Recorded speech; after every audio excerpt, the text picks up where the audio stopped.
What's That was going on, ladies and gentlemen? fantastic. Yeah, as soon as we start, the fucking cat jumps on the table. Hold on a second. Ah, What well, the hell are you doing up well, welcome everybody. here? This is a new addition that me and the bad guy decided to come up with.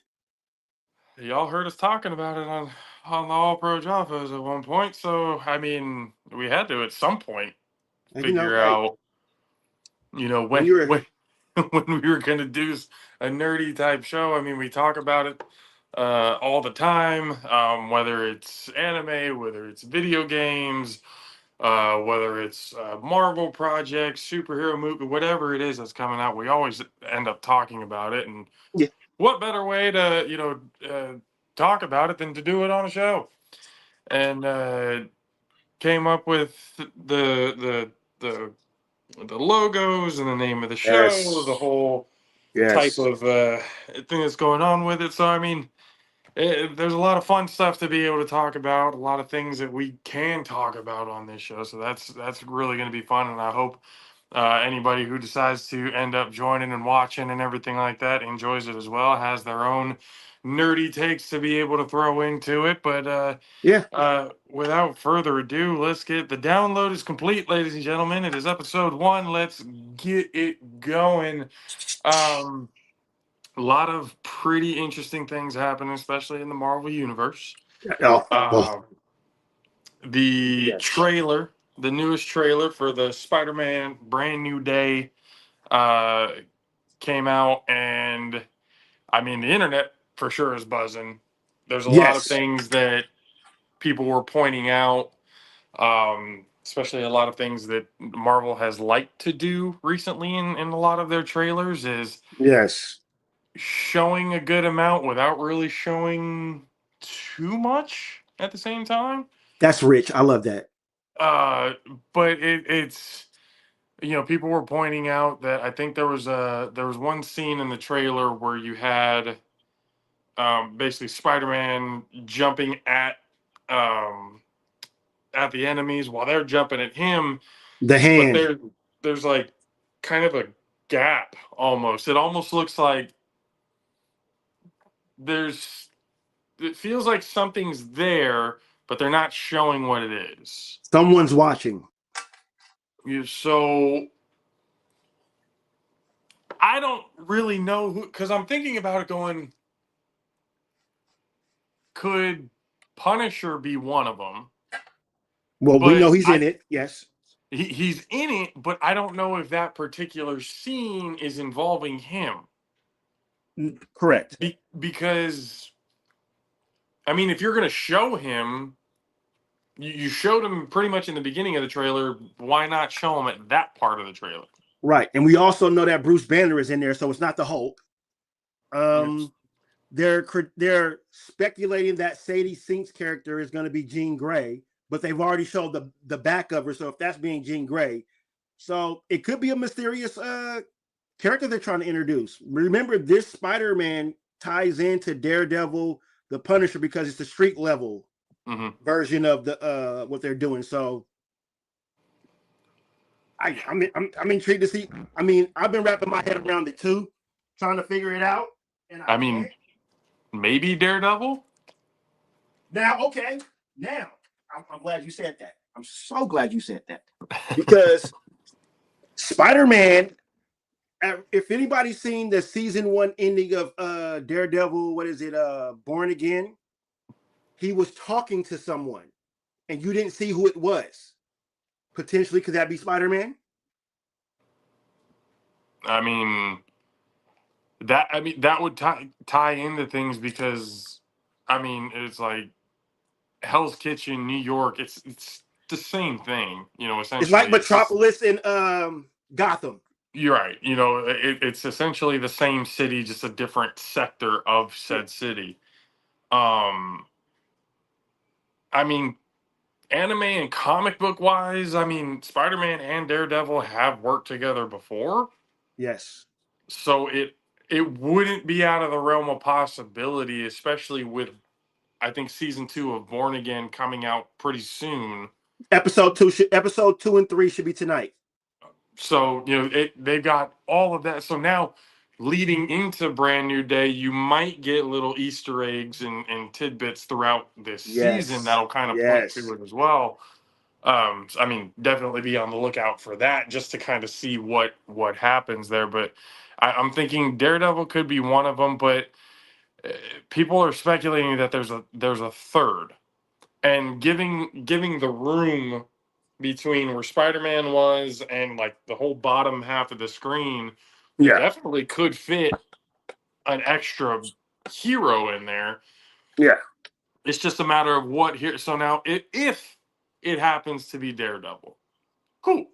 Adding Daredevil in there, he's starting to get a little bit more actual movie cameo time Yes. instead of just being one of the Marvel shows. But that makes me wonder because they're dipping a lot more into the mutant aspect. That's why you can believe it's a mutant, possibly. So it being Jean Grey, I think it would be too early for Jean Grey, to be honest. Um, I I don't now this is just me speculating and thinking about it. Jean Grey being as important Mhm. to the mutant saga, we'll call it as they're calling it. Yes. As important as she is, I don't believe she would be the first one that they would introduce. I feel like she would be more of a, kind of slowly bring it. That trailer where people are speculating that's her. If it is her, that could be one of those things that yeah they show it in the trailer, but in reality of the movie, that's probably not until going towards the very end of the movie, maybe even a post credit scene of the movie. Now, I love that. But what also within the trailer that I saw, remember the scene where Spider-Man, it was in the whatever kind of thing, and he pulls that thing out and looks at the lady, then Hmm. he turns his head. Could that have been Jean Grey's telepathy passing through each person? Because they're saying somebody's going to be controlling the Hulk. And who can control the Hulk besides Xavier or Jean Grey? I mean, Black Widow. But she's dead. I'm only saying that jokingly I because know, I know. so sun's looking a little But low. yes, yes. Wait. Put your hand out. Come on. Come on. It's time to take a nap, big But fella. then it definitely could be Gene, or it definitely could be showing snippets of Professor Xavier as well. Yes. But if we're going, because I'm trying to think of like a timeline wise of it, right? It If we're going Jean Grey being this young, how long did it take Jean to really kind of master those powers? She definitely wasn't able to master it that young. Now she was able to tap into things, but being able to control it, I feel like that was more into the adulthood Yeah. than it So would be early on. look at this theory. We also remember that Punisher is in it as well. Hmm. And Punisher, what I'm starting to learn is he protects women. That's been his thing. If you look at, he protected in Daredevil, the lawyer lady Hmm. and stuff like that, because it reminds him of his family. So think about this young Jean Grey and what the hand and somebody else they're trying to get to her, and Punisher finds out about this the DOD or something like that they're Hmm. introducing now. He's finding out what they're doing to these mutants, and he protects her. And Jean Grey is still trying to go through her things, finding out her way. Punisher helps her, gets her to Xavier. I'm just throwing speculations out there. I don't know. That's just I mean, any type of speculation at this point could be a good because I mean, Marvel has done a pretty good job at trying to stick as close to the comic books as possible, but like a little bit of a modern twist to it. so. What they're also saying is, and I hate that they're doing this because Tom Holland deserves his own version, but they're doing a reverse of Spider-Man 2, the Sam Raimi version. So that's what they've been saying, that they're reversing it. And also, there is a comic book where Spider-Man and Jean Grey are love interest. And Spider-Man was helping out the X-Men in the well as well. And then it's still in the world that, you know, how she knows things. Remember, she can know who Peter Parker is as Spider-Man. We got an encyclopedia to be able to help us. Oh, wow. He decided to jump in. His internet is working as well? Maybe because the camera ain't working just yet. We're still buffering. We're still buffering. There's no buffer. But anyway, there he is. Hey. When am I not buffering? When am I not buffering? Dub, hello, sir. Welcome. Coming in with the Fantastic Four. I thought about I figured I dressed for the occasion, so why not? I dressed for the occasion too, but I thought about putting my Miles Morales on. But I'm like, you know what? The first one, I gotta go my DBZ. Yeah. I'm surprised you didn't wear your favorite asshole. No, see, now that's when we get into the Wade. Okay, you know. Look, I will be switching titles. You see who I am today. The next episode will be Wade Mizzle. You know, so you know, I told everybody. But one thing you're not mentioning, or two things that could be possibly being introduced in this particular Spider-Man movie. Perhaps are we seeing glimpses of him transferring into the Man Spider? Or could there be also perhaps him being introduced to the black suit just because of what happened in the post-credit scene in the last Venom movie? Because they did show Tom Holland Spider-Man in the post-credit in Venom, and there's still a little bit of that symbiote out there. Yep. Could that possibly be a glimpse of introducing Tom Holland to the black suit? That's going to be needed. When you look at the trailer, like with the eyes and how it almost feels like he's, you know, fighting with himself. I was like, ooh, they could be dipping into the Venom aspect a little bit with this one. Now, also check it out. You hear the commentary about the spider, you know, the birth, the death and the rebirth, and you see Tom Holland coming out that cocoon. He's now going to have organic webs. He's forming into the spider. Now the human side was winning. I'm not winning, but that's what he was. But now that he died, he's rebirthing.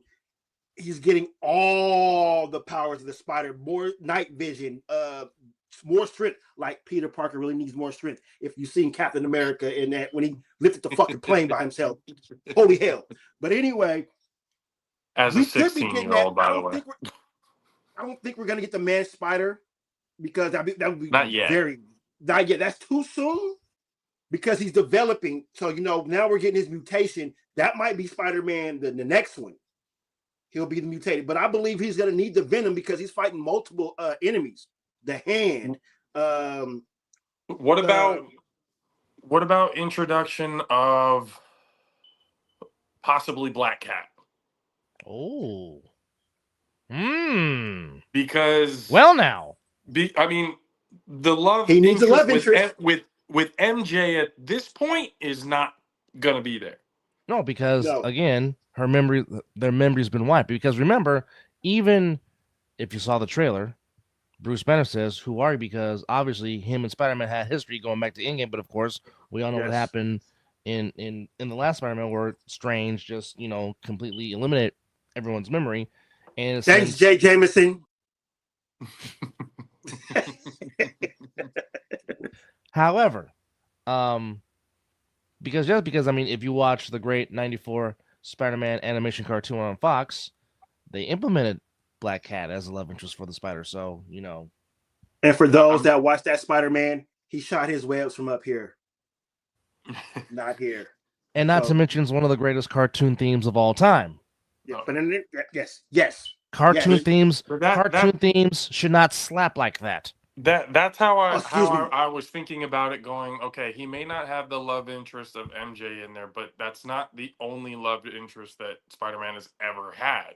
Right. Jean Grey, Black Cat, So the Black Cat makes it interesting for me because I mean, Daredevil is one of those, that gets inserted in because I don't think he was shown during the trailer really at all. No, So if no he's mention. in there, but that extra third person, I think could be an introduction to Black Cat. And he did A make new a brief love appearance interest in the for him. last Spider-Man movie, also playing his lawyer. So So there's I think there's a good percentage that Daredevil is there.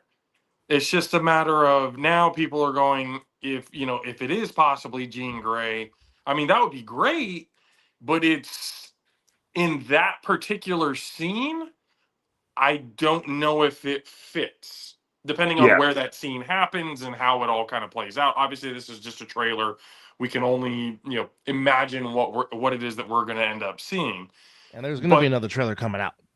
oh, well, right, see, and that was a teaser. That was yeah, a teaser. That wasn't the actual trailer. That was a teaser. and that'll give us a whole lot more in-depth look of what it is that's going to be seen. Because if I'm not it's coming out just before Doomsday, right? It's Yes, out in Spider-Man July. is in July. Yeah. Yeah, Okay. July. So So it's now coming here's the before thing. Doomsday. They're So then saying that this is gonna play segue. into Battle World, no? Secret Wars. July Well, 31st is when it will be in theaters. so but Secret Wars is after Doomsday. Yes, but that's what Yes. it's gonna. So it goes.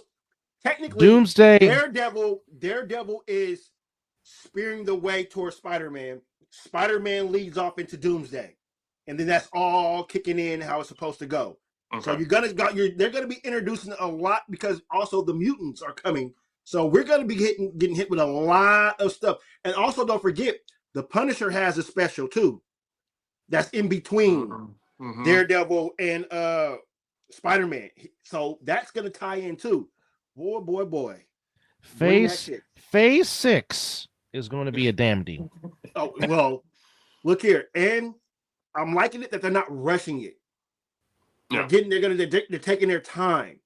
And they wore out the actors the last time they did the Infinity Wars and stuff like that. Rebuild it. And bringing back the Russo brothers was fantastic. Fantastic. Yeah. No, I mean with what, because again, I mean, we've talked about it before. Spider-Man is such an important part through this process, especially going into Secret Wars. If I'm not mistaken, Spider-Man is like The leader. the leader, the main guy going into Secret Wars. And I think in Secret Wars, he will be in the symbiote suit too. He may. And you think by Secret Wars we'll have Miles? We should have Miles by. Yes. Either he should be a guest appearance in the last one. What if it's him in this one? I would fucking maybe not Black Cat. Black Cat could be a good the love, you want to add another love interest part, but the Miles Morales aspect of it could befriending another person because he's not friends with Ned at this point now because Ned doesn't remember him. Who's going to be turned into the Hobgoblin? That's another thing that I was thinking about going. Ned turning into the Hobgoblin would differ from the comics just a little bit. Well, keep this in mind now. Because if I'm not mistaken, was the Hobgoblin was Harry, wasn't it? Yes. Harry Osborn, yes. And the Green Goblin was his dad. Was his dad, yes. Henry Osborn. Now, keep this in mind. Now, the director, Destin Yori Daniel Cretton, this is not his first go-around in the MCU. First off, just to add to his addition, he directed the fantastic movie with Jamie Foxx and Michael B. Jordan, Just Mercy, which was a fantastic movie. But he's also the director of Shang-Chi, and he's also the director of the current series Wonder Man, starring Black Manta. That shit was good too. So this is not his first time dabbling in the Marvel Universe. So, I mean, I like Shang-Chi personally. I thought it was a very good movie. Oh, yeah. Can't wait to see his incorporation into Doomsday, and how he beats part of the Avengers, and interested to see how he puts his twist on this Spider-Man movie. So Yeah. I'm thinking. But then, do we run into problems of it being Miles, or Miles at least getting Introduced. introduced? Now, question: which Spider-Man was it? Was it Garfield's or Tom Holland that met up with the Prowler in the movie? Was it Andrew Garfield or Tom Holland? Remember with Childish Gambino? I think that was Garfield. No, it was Tom Holland's. It was Tom. I specifically remember because he was talking to him as a kid. Now That's right. that was Miles Morales' uncle. Right. So Right. we got a little sprinkle. So let's see if that's a good question, JP, about that. Yeah. That could be him. So if it's so that one's Tom Holland. Yeah, as soon as I saw Prowler, I was like, oh, I'm like, well, since we all know who the Prowler is, that's definitely going to be tying into Miles somehow, some way, going forward. They should have been introduced Miles. This is way too long. I would say Miles was already established by the time the Secret Wars, Doomsday timeline, and everything. He was pretty They well have to. established by then. They have to introduce him because he is part of the Secret Wars with Yeah. Spider-Man. So, I mean, Miles being introduced in this one, I think I don't know if I haven't seen anybody talking about it. Not saying that people haven't been talking about it, but I know a lot of the speculation has always been, like you said, it's either Jean Grey, a little bit of Daredevil in there. Some people are thinking, Smart Hulk, because a lot of people are saying, yeah, Bruce Banner may not remember, but Hulk remembers. So it could be that as well, and I mean, there's a few things, but I don't know if people I think are overlooking Miles Morales a little bit because they're more focused on the animation of the Miles Morales part of everything. But if you pay attention, they're giving you clues right there, as we just said, with his uncle when he was wanting to find out about the weapons and stuff like that. And didn't the Prowler work for Osborn too? Wasn't he doing his work for him? He was a mercenary for damn near everybody, so I wouldn't be surprised. Basically, Slate Wilson got it. Yep, Slate Wilson. This will be the 38th film in the Marvel Cinematic Universe. Jesus. They're 38th, like they're 38th, all combined. 38, with obviously Doomsday being 39 in December. Wow. I mean, that's astounding. DC, and out of those 30, when they get to the 38th and 39th, I can pretty much say maybe out of those 4 wasn't that great. 4 movies wasn't that great, possibly. Captain Marvel. Well, I mean, really, they rushed it because they wanted to introduce that character so she could be in the Infinity Wars. That movie was so rushed. I mean, yeah. Here we go. I mean, you really say both Captain Marvel movies were not all that great. That's the next one I was getting to. The Marvels. Kamala Khan needed her own. After the show, she should have had her own. I don't think people understand how important, especially to the Young Avengers and everything, that she's the leader. Is. Yeah. She spearheads the Young Avengers, so she should have had her own. She should not have been with Monica Rambeau and Captain Marvel. No, she should have had her own. Yeah, no, that one right there, I was kind of like a bit of a misfire. Because the television show was fantastic. I loved it.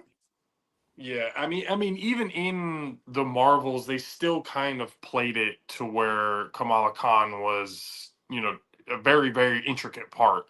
Absolutely. Of the entire thing, but about the only thing they got right. It downplayed, it downplayed was it Captain Marvel, right? Yeah. It downplayed her role just a little bit because if you really look at it, she is, and I guess supposed to be the supreme being. Yeah, I was gonna say people can debate it all they want, but in What's that? reality, Captain Her Omega level is up there with she Storm. yeah, And she's not just stronger that. than damn near every She Marvel eventually character in the she book. eventually in the comics takes over the leader of the Avengers. Yeah. So I Hell, mean, she could have took out Thanos if she really wanted to. yes. I She's mean, that damn powerful. Yes. without her, they probably wouldn't have. Without her taking out the ships and doing all the, they wouldn't have beaten Thanos. Without her coming in and basically going, Thanos looking up, going, "Oh shit, what the hell is that?" So, like without any of that part, that's what I'm saying. At that point, they were building her up to be what she is, which is probably top 3, top 5 strongest characters throughout the Marvel universe. Now you know what we're not talking about? How Marvel pivoted. Pivoted. We weren't supposed to be here yet. No. We're supposed to have the Kang dynasty. Yes. And that would I was like, yes. Because remember what I said. If you go back when they did the Ant-Man, and I said, when I was posted, I was watching the movie, I'm only here for Kang. I don't care about Ant-Man. I want to see the fucking Conqueror. This dude is ridiculous. And Kang leads into Whole Doctor Doom and everything like perfectly. So it's just it sucks that the situation happened the way it happened. Yeah, and the fact that and they fired him before he even yeah before he was and he dropped all charges. He got acquitted, and well, I'm pretty sure Kevin Feige didn't. Well, I mean, hell, again, if you risked it by bringing in RDJ, and we all know what RDJ has and what Robert has done. Yeah, you could. Yeah. I mean, and again, I don't want. I don't want to play that card. I really don't. But I mean, you could have done the same thing for Jonathan Majors. Yeah, you could have waited it out.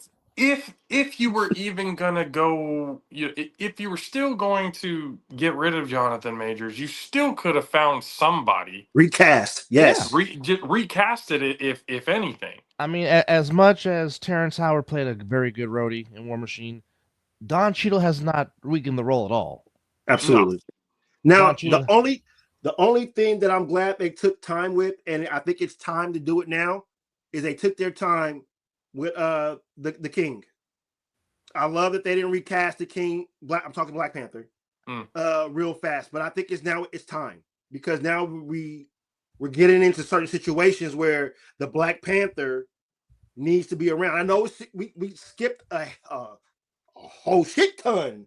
They had shit to get the series. I know they had there's such a huge, and I think that's where it kind of gets, and people get a little confused and stuff like that. It left such a big hole in the timeline. The whole movie had to be rewritten.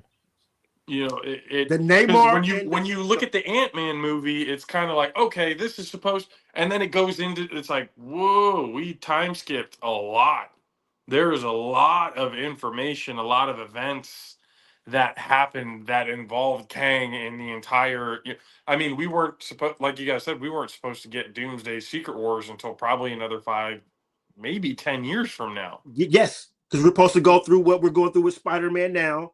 Kang was supposed to have his own 2 Avengers, movies. And Kang, like you said, Kang was supposed to be Doom. How it is Doom is up watching everything. He's seeing everything from his whatever and we got the wrong Victor. Yeah. It's supposed to be Victor Timely, not Victor Von Doom. Yeah. So but it's crazy. But they could have recast. So if we're gonna jump to Doom, I think they're gonna reintroduce Black Panther, the T'Challa version, back in Doom, because I think you can resurrect somebody. Resurrection happens in this Doom. Well, what about the aspect of his son? That's what I'm hoping for, because you gave us that tidbit. Yeah, at the end. Now, how long is this? He is Junior, technically. So he is the king. So I feel like with The Son, I feel like they may implement him more for the Young Avengers. Okay. I like that Then idea. they that might be one of those just to kind of get his feet wet as he's a teenager and stuff like that, getting into that mantle, while Shuri kind of takes the role a little bit further. And who was Shuri doing the Wakanda Forever to when she turned around in that Dooms trailer?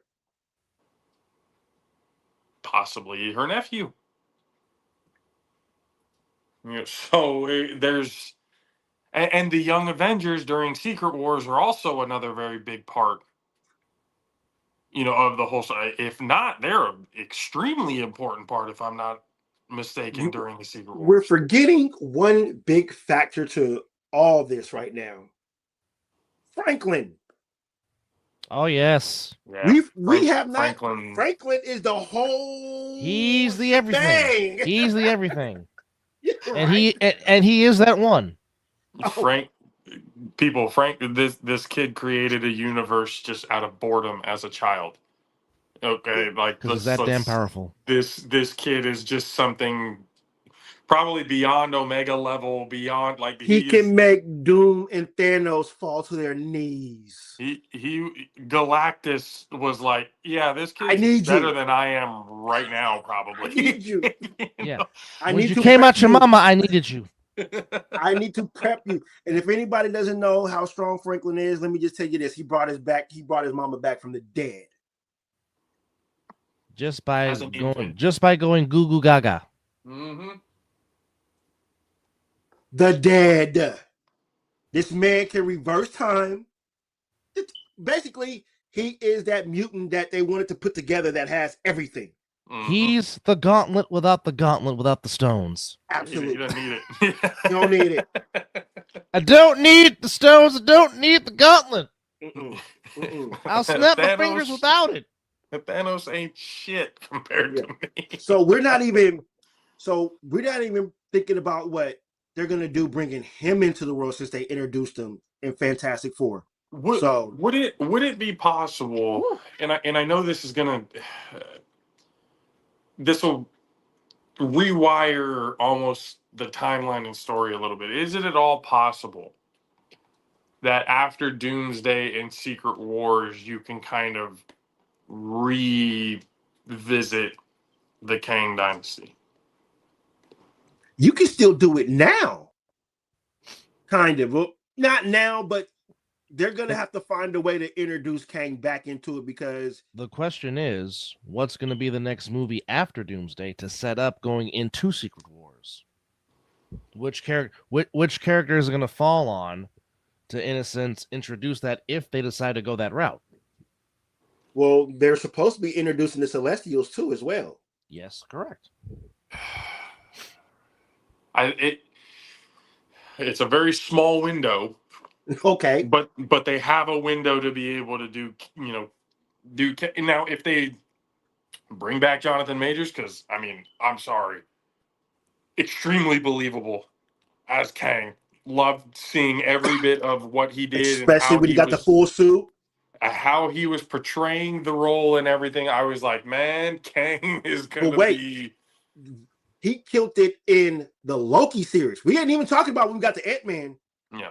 When they introduced him in the Loki series, I was like, and he wasn't even Kang yet, per se. Yeah. You can still do it. You can have a memory. You can have a flashback of Kang doing his thing, and then they can bring him and Dr. Doom together. Look here. There's too many geniuses in that Marvel studio that can figure this shit out. It ain't like DC where they got to figure out, oh, can you write this? Oh, can you write that? No. Marvel got their shit together, as I will say. Yeah. And they may drop a few bombs here or there, but they're pretty much, I would give them a good rating of a 97% what they do with their movies. Yeah. They're more comic book accurate with the suits now that they got rid of Fox, thank God. I'm just looking at it's like DC take notes because again, I think where DC fucked up, and we've talked about this plenty of times. Where DC fucked up is where they rushed everything. Yeah. Brother, They had the two biggest people helming their biggest characters. Henry Cavill was Superman. Ben Affleck was Batman. Damn it, take my money. Yeah, they But now you give me definitely. this James Gunn version of Superman. I wasn't moved at the movie theater, and we all James, went as a family. Except Doug wasn't there. I did not get moved. I was mean, moved by Supergirl Crypto. moves me. we I was we moved by Crypto. we Oh well, Crypto. we were Hey, I'm we sorry. were stuck on the fact that that movie had so many Guardians of the fucking Galaxy The suit. The similarities. suit. It's like I'm watching Star-Lord suit in a Superman cape. Yeah. I was just like, there was James Gunn is so he had success with Guardians of the Galaxy, and now that seems to be the only thing that he can fucking do. Superman was basically a DC Guardians of the Galaxy with all the similarities, some of the puns, even some of the lines were almost word for word. The actions were like action for, it's like, dude, you think we don't see this? Do you honestly think that DC and Marvel fans are different and don't watch? Like it's people can be primarily DC fans, primarily Marvel fans, but at the end of the day, comic book fans and stuff, we're all fans of the same thing. We're all gonna watch each side. So to sit and think that we're not going to actually know what you're James, we know you came from Marvel. We know what you're doing with Superman. You're trying to recreate something that's already been done.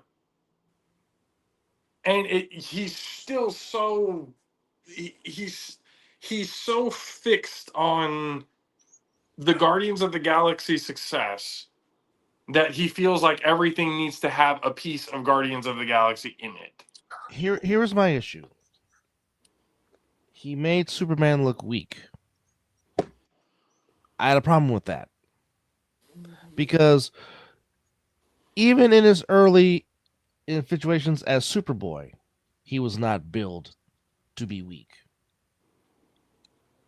Well, I mean, that's where I think of it. Like when you look at the timeline wise of when this recent Superman came out,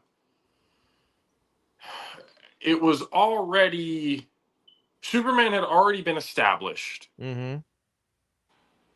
Lex already had a ton of information on Superman from the get go.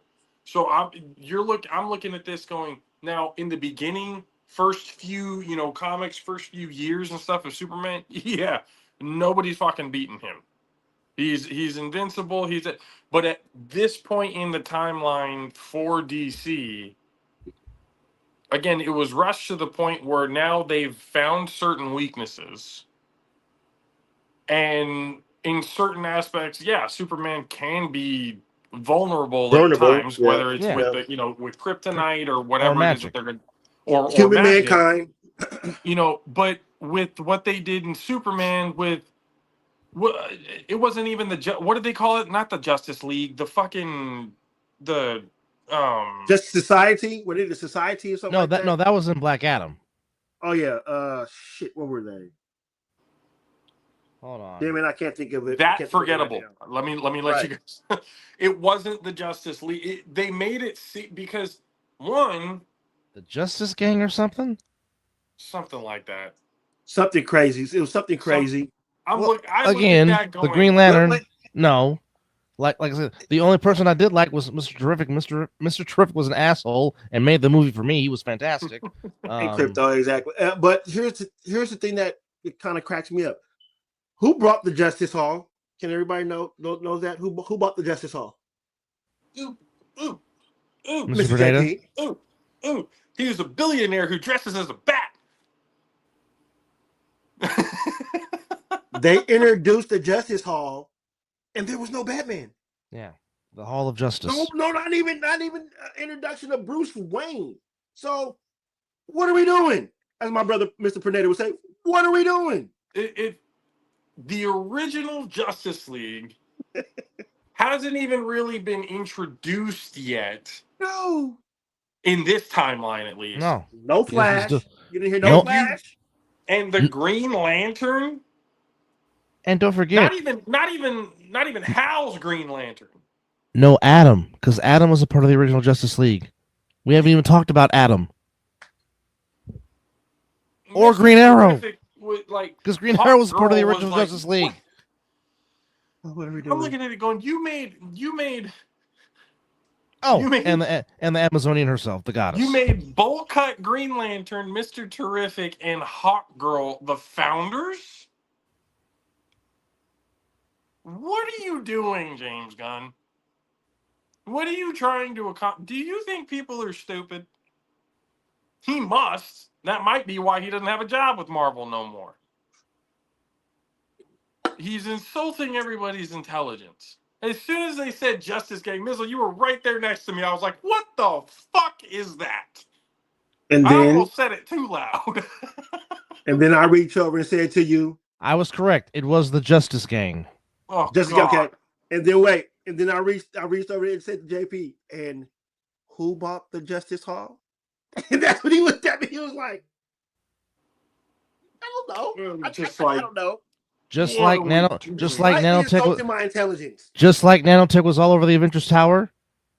Wayne Enterprises was all over the Hall of Justice.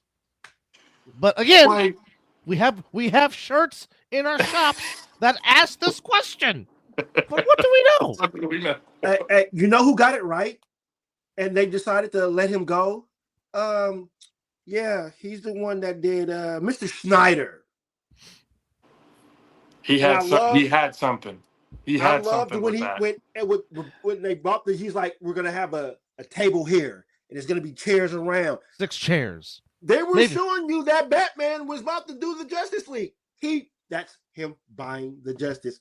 We should have been done with part 3 by now, and we would have got. We should have had the bad Superman, and we should have had Superman going at it with Omega beams.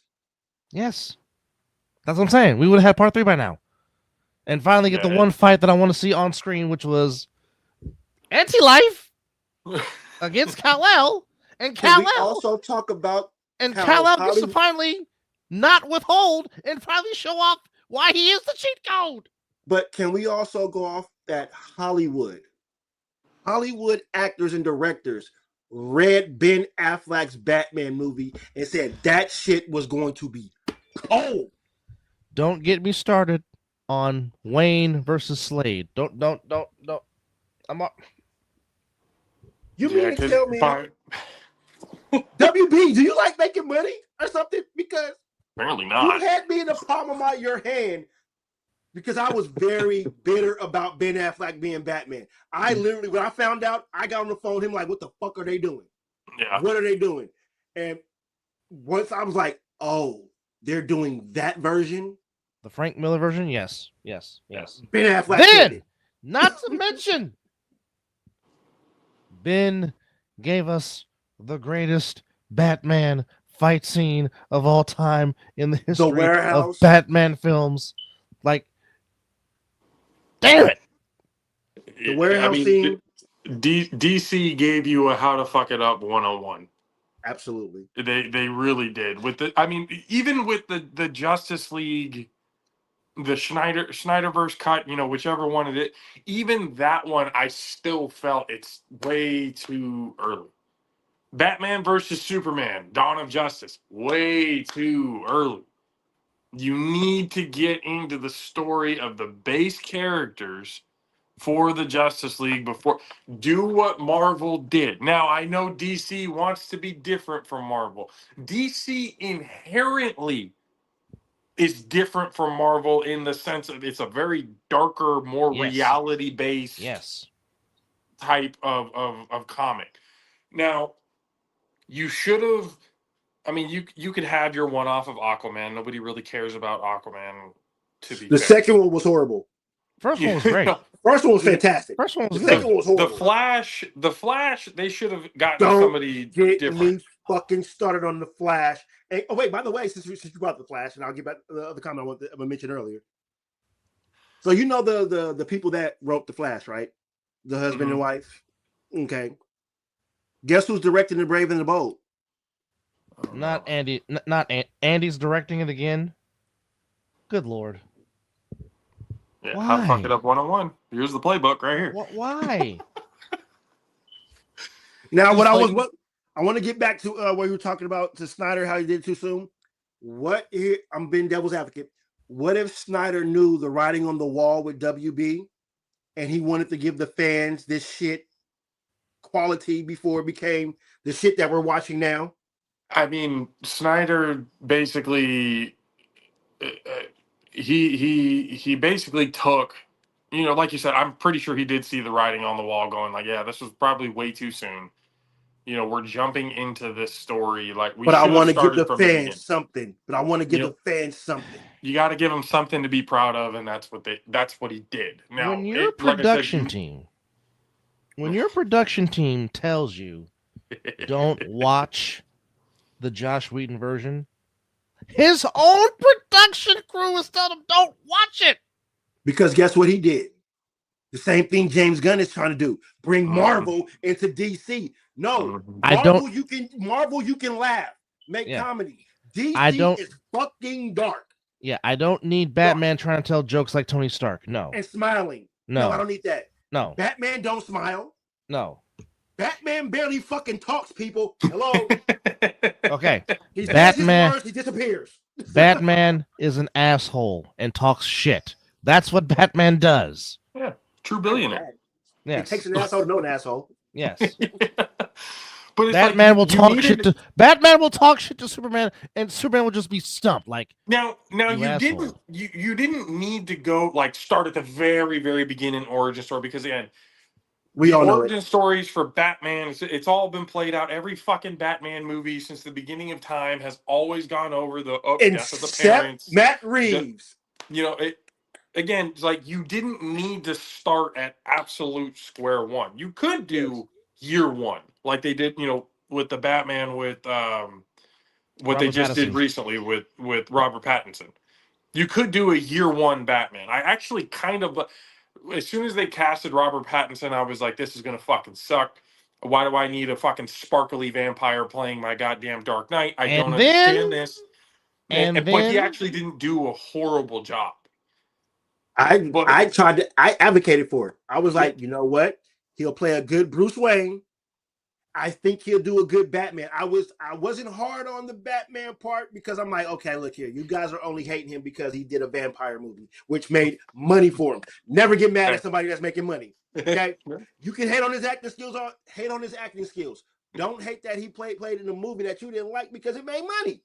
fair enough. Give it a I chance. never watched Twilight. I never watched Twilight, but I was like, See, give the well, man a chance. everybody knows I have a daughter, so Give the man plus a I like chance. vampires. Like, give the man a chance. And he did And damn obviously, good. he made Matt Reeves money. Just like again, like I said, Mizzle was furious as me sweating chicken grease when they announced Ben was going to be Batman. I was too. I I'm really not said gonna lie. nothing. I was like, you know what? I ate crow. Now you see what I said? I mean, I people, ate motherfucking crow. people forget. I mean, okay, yes, Ben at times can get on people's nerves, but Ben can write, he can Yes. produce, he Yes. can direct. The man is an Yes. Oscar winner for a reason.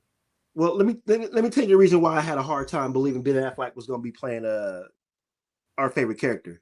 That movie that he did with Jennifer Lopez. Oh, Geely. Yeah, I'm like, I don't need that in my life. I don't need that. I don't need that playing Batman. I don't need that. You know what I'm saying? Yeah, But as soon I as- don't know what was worse, that or Eyes Wide Shut with Nicole Kidman and Tom Cruise.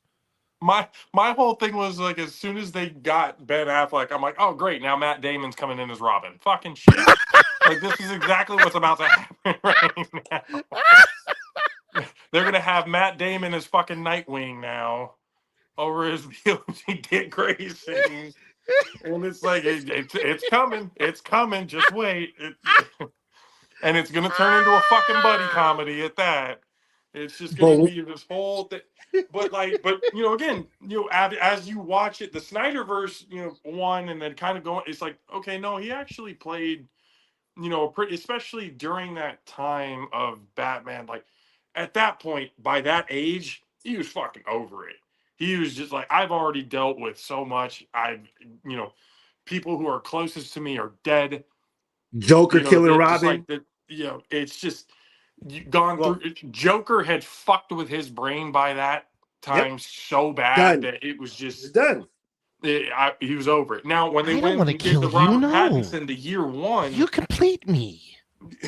when he did the year one, Batman version, I was looking at that going, okay, it makes sense because in the first year of I don't He think was a Batman detective. realized in his first year what he had already dealt with Joker by then, and the psychological, that's why he was too goth kid.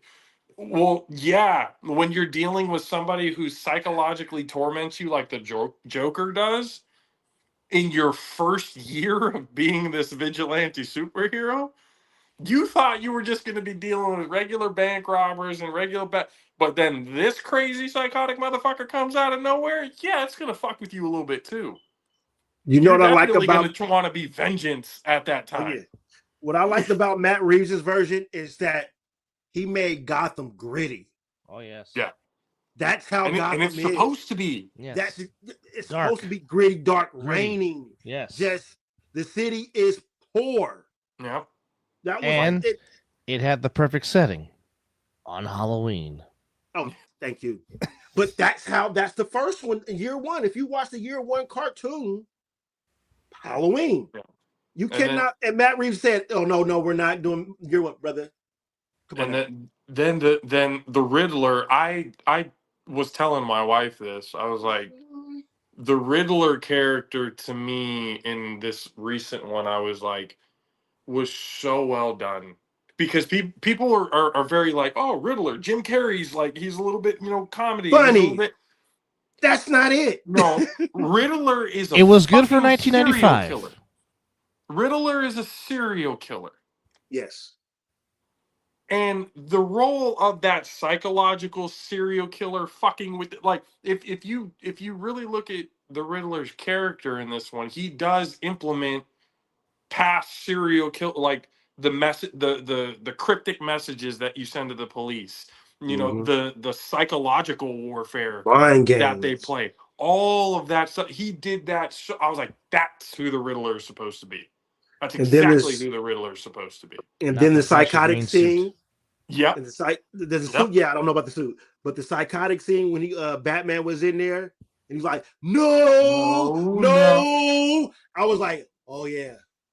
Yeah. I was like, this is exact. That one gave me. It's still kind of giving me chills right now. Like it's that one scene. I was like, yeah, this is exactly where it needs to go. And what the one thing when I found out that James Gunn took over DC, the first thing that popped in my head is you better leave Matt Reeves the fuck alone. You let that man cook. Yeah, but the thing that pissed me off about it with James Gunn is like, at first he's like, we're basically going to reset the whole timeline, but we're still going to have like 3 to 4 different timelines. Elseworlds, as they call it. I was like, wait, I do not recall DC going through a multiverse problem. No. Somebody can educate me on it if they want. If you can, please let me know. But I do not remember. Wait, we got the encyclopedia on here. Multiverse problem. Okay. With DC. There was no multiverse, but the thing is, and I really don't want to go back to bringing up this very bad movie, but I'm going to. I really want to see the original ending of The Flash, where you have Diana, you have Henry Cavill's Superman, yes, Michael Keaton's Batman, all at the courthouse, to where Ben is saying, Barry, I need you to run, because Ben Affleck's Batman is stuck because he needs the Flash paradox, which of course, which is going through the Nightmare era, which would have been Justice League 2, to where we got Evil Superman, the Injustice, storyline for part 2. And by the way, did we get a preview of that? where Bruce was asleep and the Flash was like, Yes! Bruce. Lois Lane is the but key. the Flash Thank you. the Flash paradox was also another thing that was like for me. I Oh, was that like, was one, fantastic. if you're gonna have the first movie of Flash be the Flash, it's like no, that it can't be that way because that's the Flash paradox didn't happen until way later. You're not going to give me a semi origin story of the Flash and automatically just boom it right there. Yeah, Like because who's it's gonna just play Constantine?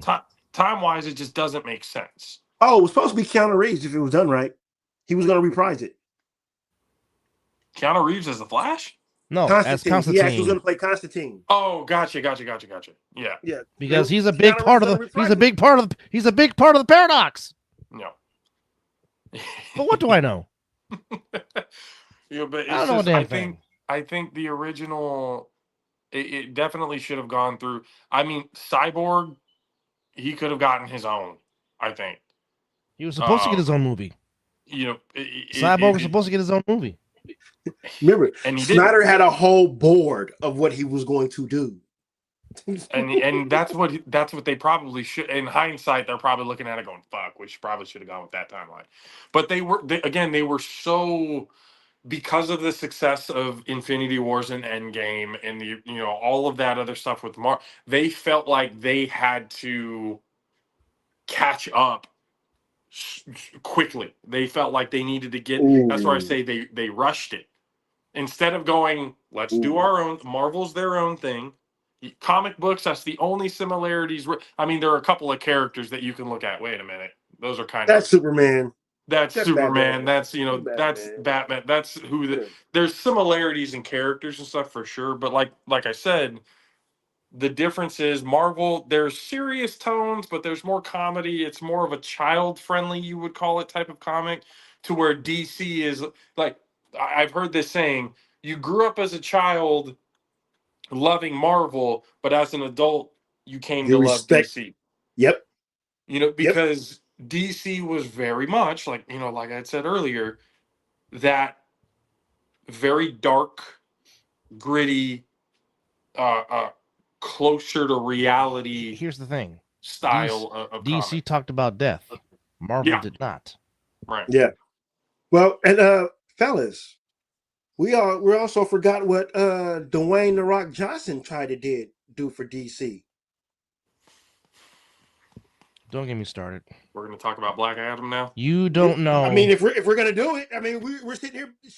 You don't know how giddy I was in the theater when Kal-El falls from the shadows. It says it's been a while since the earth has felt this way. Black Adam, we should talk. You had me right there.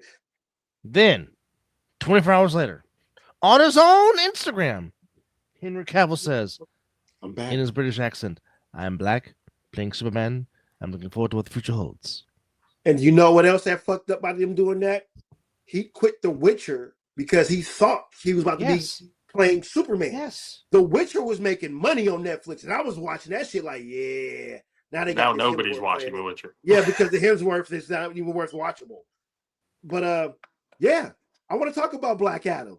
What The Rock was about to do with it. You mean to tell me we're gonna have 10th Adam and Kal-El fight?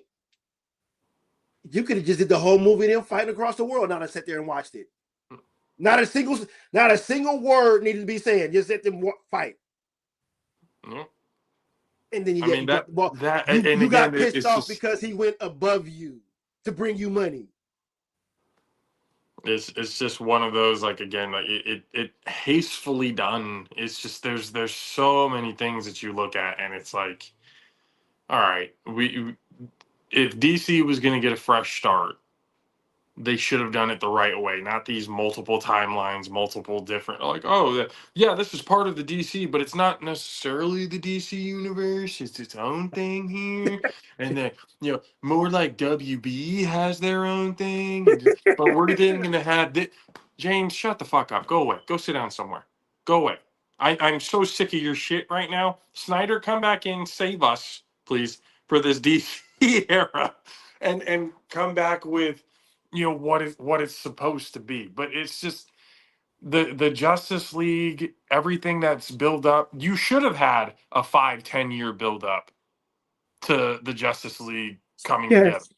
There's enough characters and enough time and enough stories to be able to do that.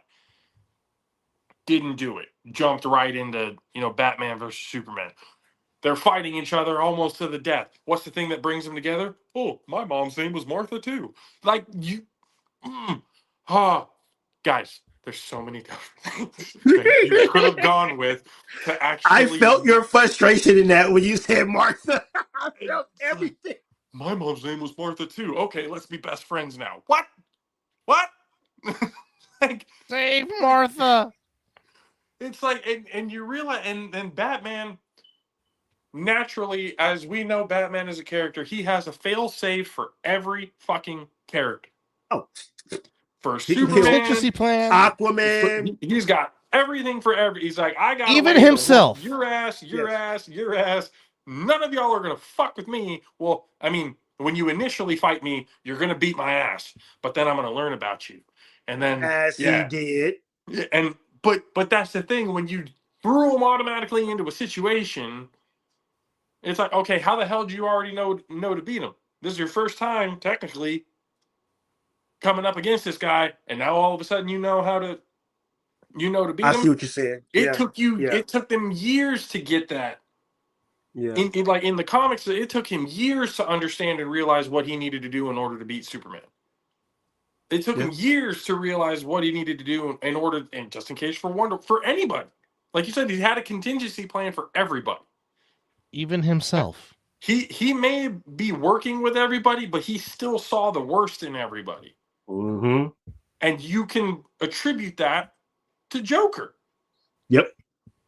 Which is why he's the world's greatest detective. It's like, now we can attribute a lot of that detective work to, I mean, people call him the world's greatest detective, but where is he without Lucius?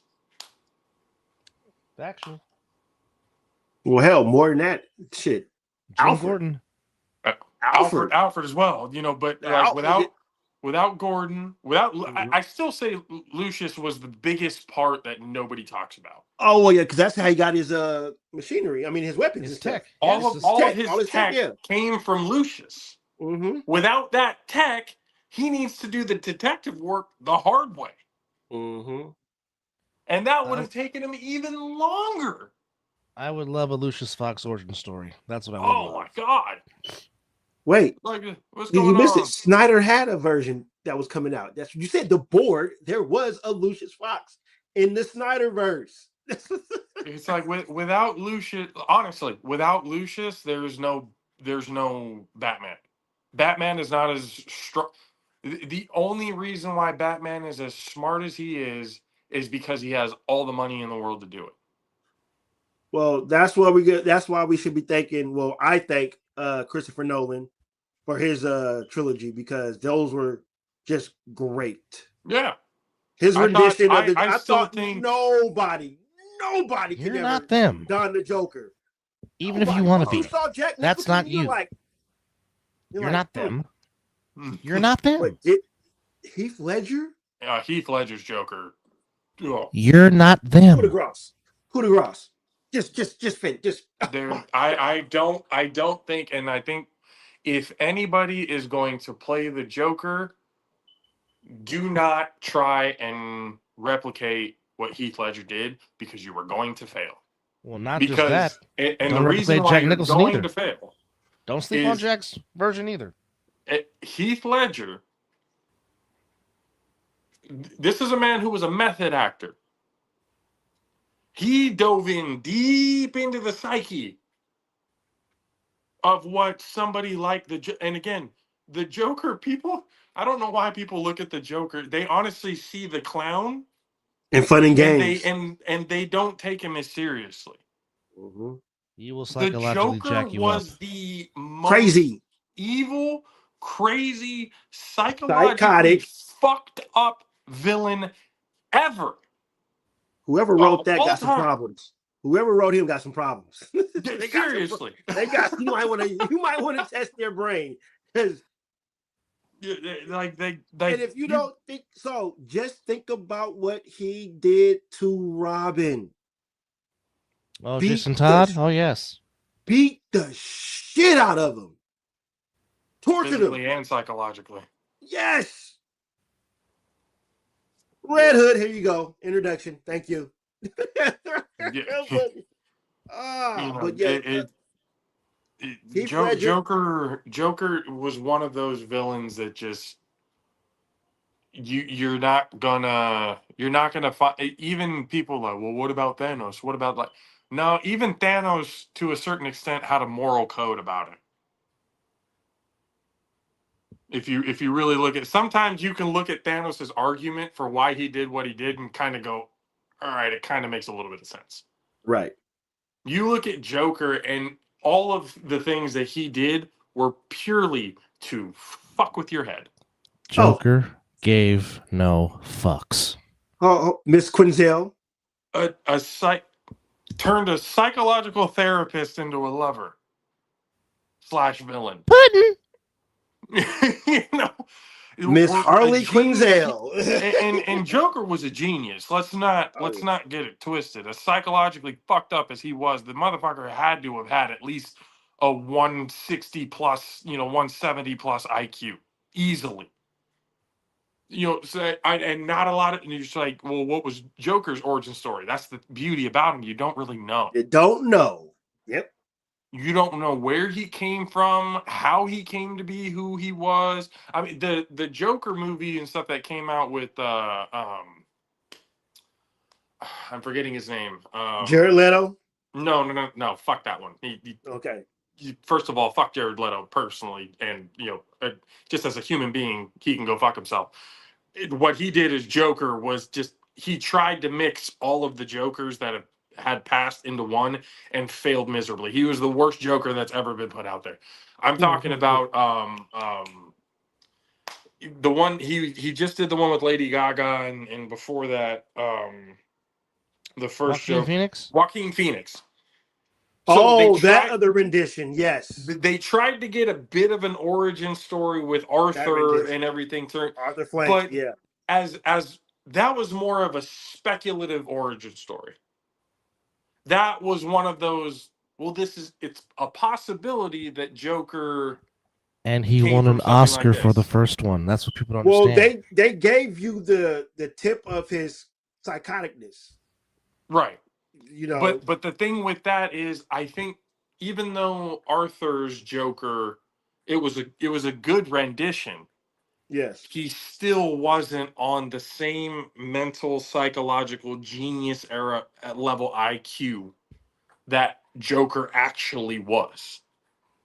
Yes. Was he a little, Arthur's was definitely fucked up. The laughing that just kind of came out and happened, but there was shit in his mind. There was still almost like an innocence to him. That like he didn't really know. By that point in time, Joker was one, already established. Two, he was already doing things that Arthur's Joker wouldn't even be able to comprehend. They almost made it seem like with his, it was like he gradually came into certain realizations. To whereas Joker, like Heath Ledger's Joker, or somebody like that, this was a Joker that if you can't really think of a good origin story, because again, it's like it's not going to do him really any justice because of how genius level evil IQ he actually had. And you don't really know where to start with that. And folks, for those that don't know, he's talking about the Jack Oswald White Joker, not the Arthur Fleck Joker. For those that want to know, he's talking about the Jack White Joker. If anybody has seen The Killing Joke or read those comics, I got the hard copy right here. Hard copy. That in itself shot her right in her spleen. That whole comic show in itself should give you that's just a smidgen, in all honesty, of how far and how crazy Joker was and how far he was willing to go just to fuck with Batman. Well, Also, there's also a good comic called the Three Jokes, the Three Jokers, the three Mhm. renditions, three versions of them, and they're all doing crazy shit. That's a good read too. the Killing Joke is bittersweet because that was the very last time that Mark Yeah. Hamill and the great Kevin Conroy Yep. did a last animation film together. Of course, Yes. for those that don't know, Kevin Conroy, the legendary Yeah. anime Batman voice, of course, Mark Hamill, aka Luke Skywalker, does the Joker. I mean, What an animation to end it on, right? yes, Right? yes, And On a that good, and a one, good one too. of all ones, the Killing Joke to be the Yeah. last one that you did, yes. that And then the good thing about how you said the ending, the both of them are laughing. The movie ended on Batman and the Joker laughing. yeah, and you gotta Oh, Patsy. it just Right? it's just too good. It's too good, and that's what I'm saying. Like what DC should have done when they're doing their live action, they should have honestly looked at the animations because DC's I've told animation is people top this. notch. Oh my I've god. told everybody this: live action, Marvel beats Marvel. DC. Animation, DC DC hands wipes DC. the down. floor with Marvel. Hands down. That's about the only time Warner Brothers gets it right. Yeah, Hands down. it's hands down. I don't even think it's close, to be completely honest with you. No, you're wholehearted. I'll say that all the time. You know, so they should have looked at the animations and go, okay, how do we turn these into the live action? How do we, because again, even when you do live action, you can only get away with so much FCC regulations and stuff like that the animations are allowed to give you, because a lot of what the animations gave, you couldn't do that in live action movies. You just couldn't. Whether the physics of it don't make sense or the amount of, you know, the blood, the brutality Well, unless of you're in certain Japan, things that happen, they don't care. yeah, you wouldn't really be able to do a good amount of it, but at least you can come close.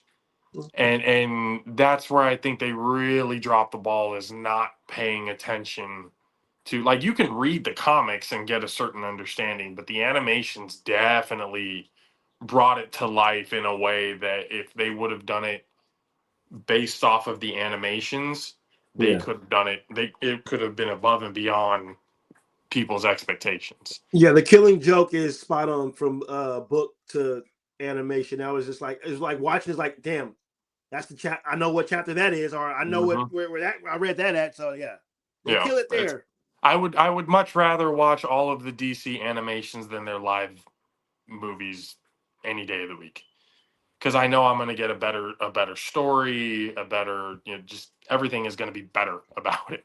Yeah, better And understanding. what they're trying to do with DC now, they're trying to jump forward of the first Robin that they're going to introduce is fucking Damian. And it's like, wait, hold on. Do you understand the stories that you need to tell before you even get to Batman's son? How Like about before you even get that, you have to tell the story of Dick Grayson. You have to tell the story of Jason Todd. You have to tell those two stories and able to be able to understand Damian.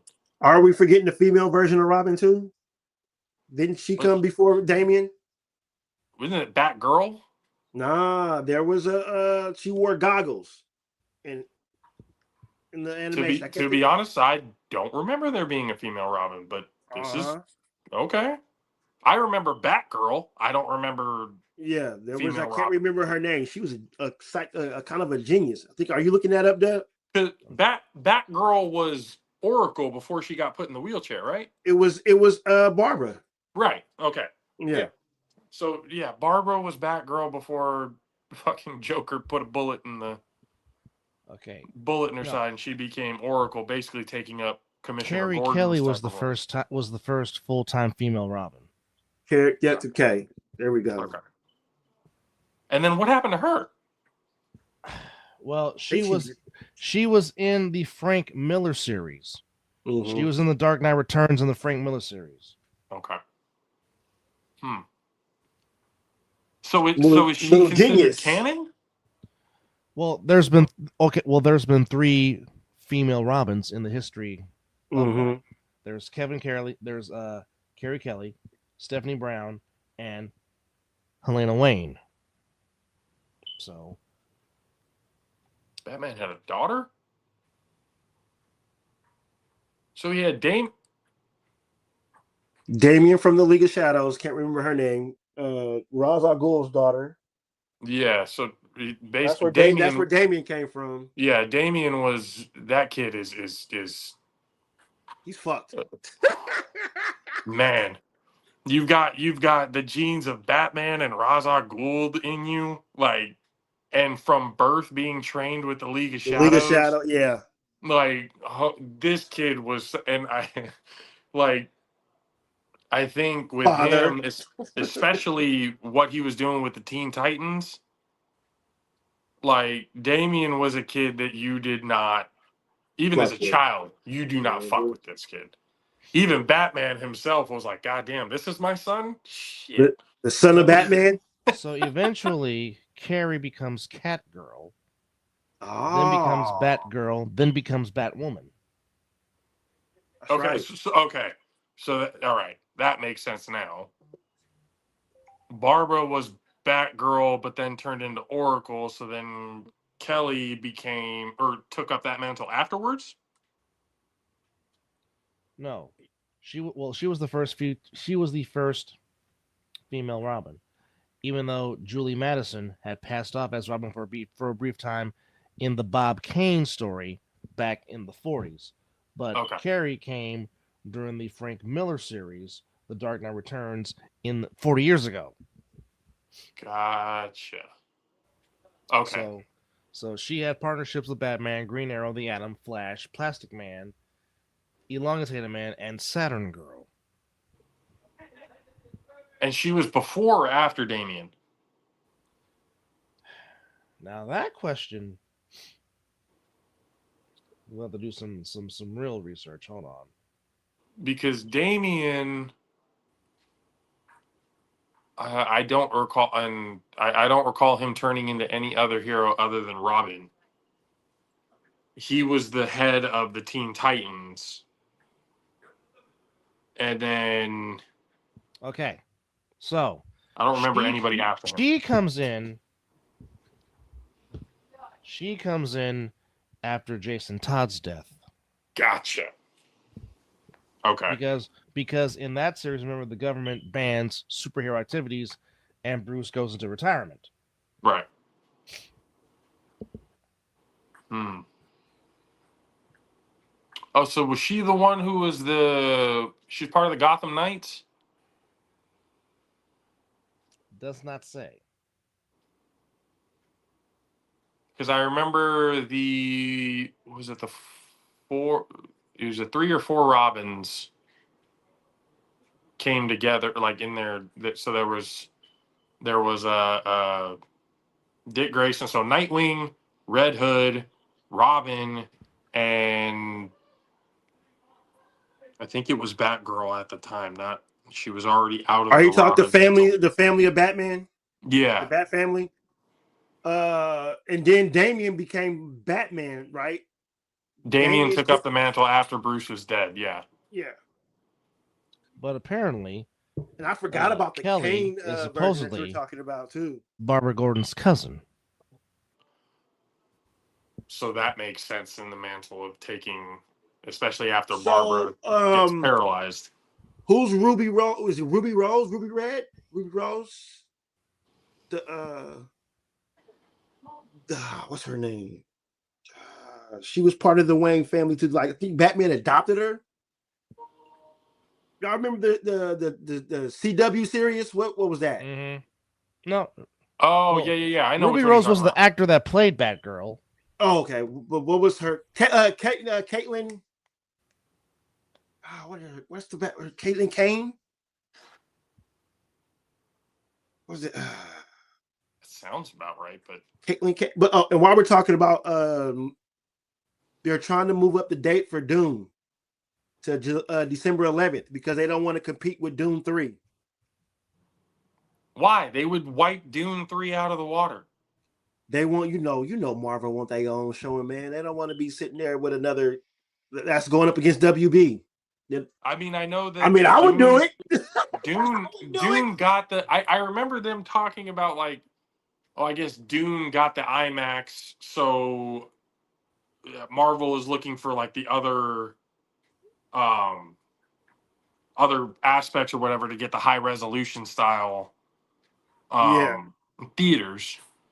But I was looking at it going like, I'm sorry, I've seen the first 2 Dune movies. I barely stood awake for either one of them. And it's Catherine Kane. That's the that played the Batwoman. I knew I was close.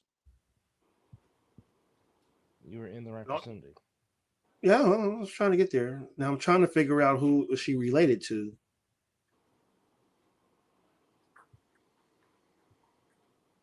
Taking the modern cities. That's too much to read. Oh, Infinity Crisis. Okay.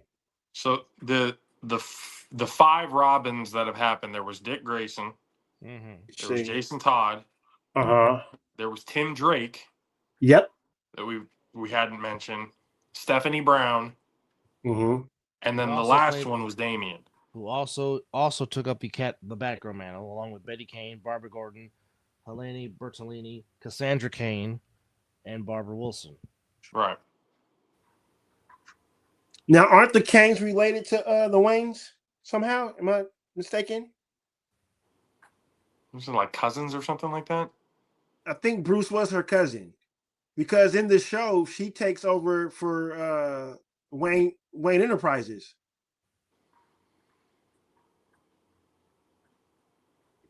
If I'm, trying to read this right.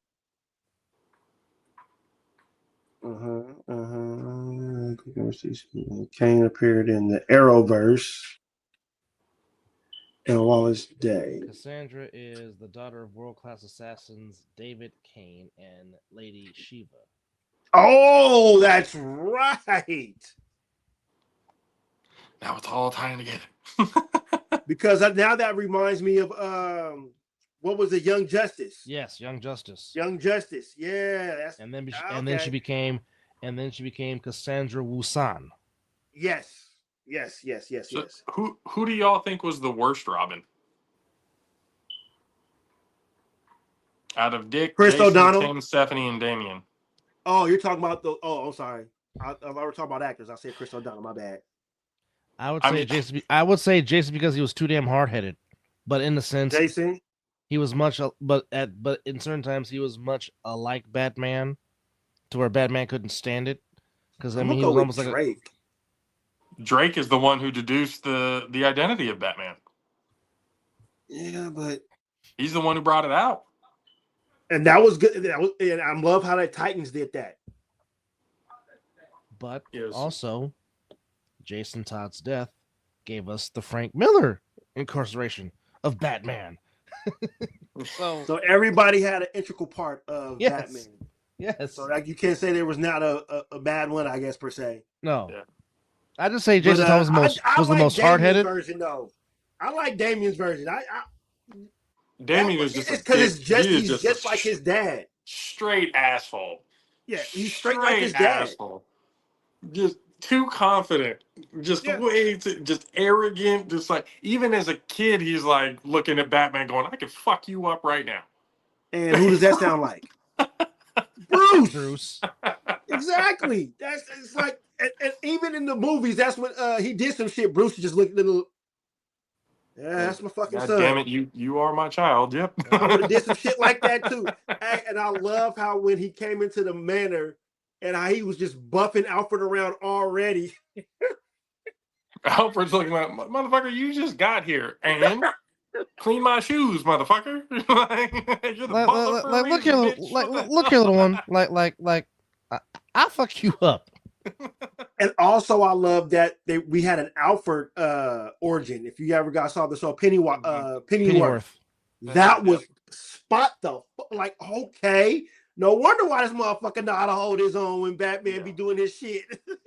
Yeah, he's pretty much one of the only ones that Batman actually like listened to for wisdom, Well, as he should have. Too. I mean, he didn't listen to him all the time, but Alfred was Although, definitely hey, one of those. He was not afraid to go up to Bruce and be like, "Motherfucker, I told you so. right. I told you not to do that, and yet you did it anyway." I love the relationship that Matt Reeves showed between Batman and Damon Alfred. Bruce and Alfred. Yeah. That especially when he was in the hospital, he was like, "Why you didn't tell him?" Like you felt like he wanted to really fucking know, and he cared for Alfred. I'm like, that's it. Yeah, So yeah, Alfred is a big part of all this shit too. yeah. Alfred When is Michael one Go of those got us unsung is still the best damn Alfred out there. Which one? Michael Go, the original Keaton, Alfred. the Keaton version? Yes. Oh, yes. He just covers me with everything. Well, I mean, actually, all the Alfreds have been fantastic. Well, yes. Yeah. I'm just have to go. I kind of the like one, Jeremy Irons the one version, with the though. Christian Bale. No. Jeremy Irons. I mean, Alfred. I need you to go to stealth mode. Oh, okay. Got it. This shit came up. And Andy, I can't say his last name. Andy, the one that played Claw in Black Panther. Skirts. And yeah, he did a good job in the Matt Reeves version too. Andy Serkis. There we go. Yes. Yeah. Yes. Love to. I mean, how can you not fall in love with Alfred? I mean, just the character himself, you kind of go like, "Oh, I He definitely." took the car. Even reading the comics. He took the other car. Alfred was the angel to the devil on Batman's shoulders. Alfred is definitely the voice of reason for sure. That definitely kind of kept Bruce's ego in check. I would say this: every director that picked an Alfred, they did a good job. Because even Christopher Nolan's rendition of Alfred was good. With you trusted me and I failed you. You trusted me and I failed you. No, that was you felt the love between them two as well too. You never given up on me, have you? Never. Yes, we are nerds. You see, this is why it's called DNA. Yeah, because it's in the blood. That's the why. only thing that I did not like about Christian Bale playing Batman, his voice, what's his damn Batman voice? The raspy voice. Yeah. Where is the trigger? I'm like, speak English. Where's the trigger? The difference between you that was I'm not wearing a hockey mask. For me, it was definitely like, all right, the voice can be a little different, but I thought Christian Bale, outside of Keaton, I was like, this dude, he's probably the best Batman, or at least that trilogy of Batman movies that came out. Well, guess what? I was like, he was better than Val Kilmer, and he was damn sure better than George Clooney. I do not recognize those two Batmans. Nope, maybe Bruce Wayne, but not the cow version. The Val Kilmer. The nipples. Oh, yeah. The bat nips. They can't turn the neck. Wait. I did not like. I have a riddle for you. For me? Tell me. The best thing about that was Jim Carrey in that version. Tommy Lee Jones playing Two-Face. Nicole Kidman did look good in that black dress, though. Okay. We can say same thing about Poison Ivy. Uma Thurman? Yeah. Yep. You know what, though? I did kind of like Arnold Schwarzenegger as playing Freeze, though. That shit was funny. It was funny. Not that he was perfect for the character. The puns were so stupid. I mean, come on now. As adults, we can sit here and say that. But everybody, watching that chill. Shit, come on now. Chill. Everybody chill. She lives. I mean, take two and call me in the morning. I could look back at those movies and go, good Lord, we used as to adults, go to the movie theaters and be excited about this. And Vivica was trying to give up the ass, and Freeze like, I don't want you. I want my wife, even though she's chronically frozen. But I want her. I don't want you. Go away. See, as adults, we can sit here and laugh about it, but when we were younger watching that shit, it was entertaining. It was so bad. It was so bad. Like I said, Joel Like I said, Chris O'Donnell playing. you're like Joel Schumacher. What is this? Why not both? Oh God. Which I made into a remix of a song, but I'm not gonna sing it right now. But still, But I'm just like, that's what I also, because you look at a hindsight, like when you watch the animations and you watch you look at the comic books, Mr. Freeze was like Diabolical. yeah, he was a pretty, psychologically fucked up. Absolutely. I mean, all the Batman villains kind of are, but Scarecrow. I mean, we're talking a dude who was a scientist. Like he was a smart, like Yes. I almost felt like, and this is definitely hindsight. Victor. Freeze. What's his name? Victor. Victor I- Freeze. Victor Yeah, Freeze, I felt like Arnold Schwarzenegger's rendition of Mr. Freeze kind of dumbed him down a little bit. I agree. I can agree to that. They dove into a little bit of the scientific aspect of it, He but was a his genius. vocabulary, and I'm not saying like, oh, it's because of his accent. No, it had nothing to do with his accent. I know what you're saying.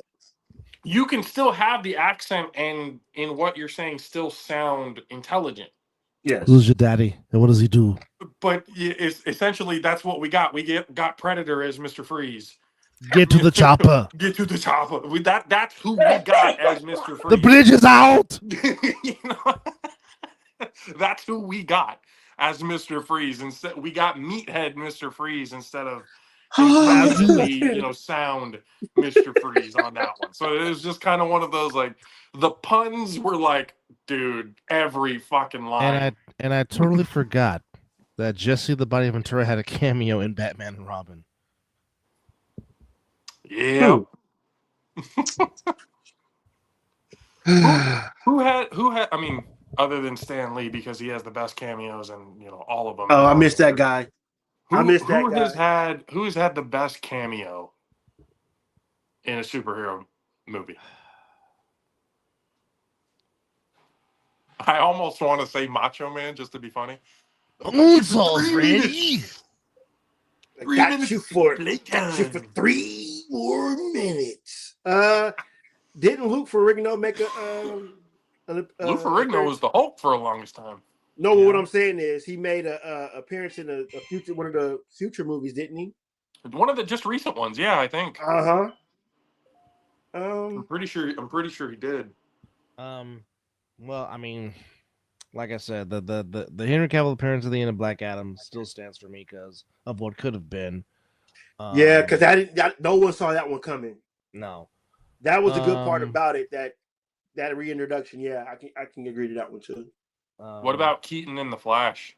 He saved that. Fuck! Hey, I wouldn't say he saved the movie because I wouldn't say he saved the movie because it still overall sucked. I watched the first 10-15 minutes with Ben. Yes, with Ben. Yep. And then I fast forward to the Keaton scene. Yep. I mean, that tactical suit that he was wearing was meh. They could have done better with the Batman suit. That Batman suit was so gay. I'm sorry. The tactical suit, Batman suit was kind of. I mean, you were trying to bring in the gray, the gray and blue. I can see that. If you're gonna fucking do it, just fucking do it. Yeah. And this is why I'm scared for these directors to do the Brave and the Bold, because as you said, JP, we're skipping and introducing Damian, and it's like if you're going to introduce Damian, you better find the right kid, and he better be a fucking kid, not some adult. It's got. Yeah, I would say it's got to be a kid. You got. It has to be what Marvel did with Tom Holland. It has to be a fucking kid. 10. Yeah, you got Sasha somebody Calle, who's a believable 12, 13, 14-year-old. And Sasha Calle can get it. I thought she played Superman well. I really did. Supergirl. But speaking of that, here's the crazy thing: the Supergirl movie looks better than the fucking Superman movie. That would be Lobo looks goddamn comic book accurate. Which is one of the first times they've done it correctly. They got the right guy to play Lobo. Yes, they got the right person. I'm more intrigued to see this movie than The Man of Tomorrow that's supposed to be coming out as well too. And it's like, bro. See, now I think Gunn is going to do what Marvel used to do. Shove all the fucking movies in front of us. And, and then it's going to be like, no. I'm still skeptical on, and I had to rewatch the Superman movie because somebody tried to give me a different perspective of it. I kind of saw his perspective, but I still stand by it. It sucked. Yeah, it wasn't there was a lot of very bad plot holes. The Justice Gang, I will harp on that and die on that hill. That was the worst like I've ever seen. I was like, you got to be kidding me. You're gonna sit here and try to insult my intelligence to believe that the very first Justice League was the Justice Gang with Hawk Girl, Bowl Cut, Green Lantern, and fucking Mr. Terrific. Where was Batman? Where was Batman? Because Batman already had been established. It's just have to, by that point, we have to think this, right? We have to think that Batman is because established, correct? if this would be what year? This Superman would be what, like a year 2, year 3 Superman, something like that, somewhere around those lines. And by then, yeah, Batman was already should be well established, correct? Very well, especially if the Hall is already there, because I know we're repeating ourselves again, but again, if the Hall was there, watching this movie, again, it tells me, tell me you miss Henry Cavill playing Superman without telling me you miss Henry Cavill playing Superman, because they did everything they possibly could to have David Cornswet look like Henry Cavill. I give Henry Cavill a lot of shit as an actor. I think he's very much overall. I don't think he's a believable actor. I think he's one of those, we just have a good looking face, give him a couple of lines here and there, and then that's the movie.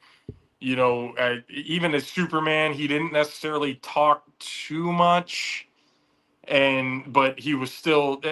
Is he a believable looking Superman? Yeah, absolutely. Absolutely. He's probably the best looking Superman that they've had. But overall, like acting, like I don't necessarily think Henry Cavill's the greatest actor in the world.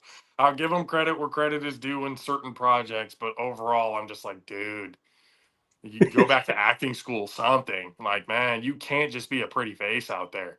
You got to be able to actually, because when you're dealing with a superhero like Superman, who is so important to the DC universe, who does have a lot of very important things that he says, the whole thing, you got to be able to have somebody to have that range. Now, this new Superman, can he have that range in the talking standpoint? Yeah, probably. I mean, even in this Superman, I was like, oh, wow, they had Superman talk a whole hell of a lot more in this movie than they have in previous movies, even the Henry Cavill movies. But looks wise, he looks more like a babyface.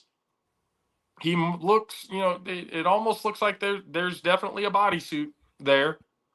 That I don't think he's as ripped as Superman technically is. Henry Cavill didn't need a bodysuit. Nope. So it's just like there are certain things that you look at him and go, he does look like Clark Kent. Yes. Like he plays like when he's not in the Superman and Clark Kent, very believable Clark Kent.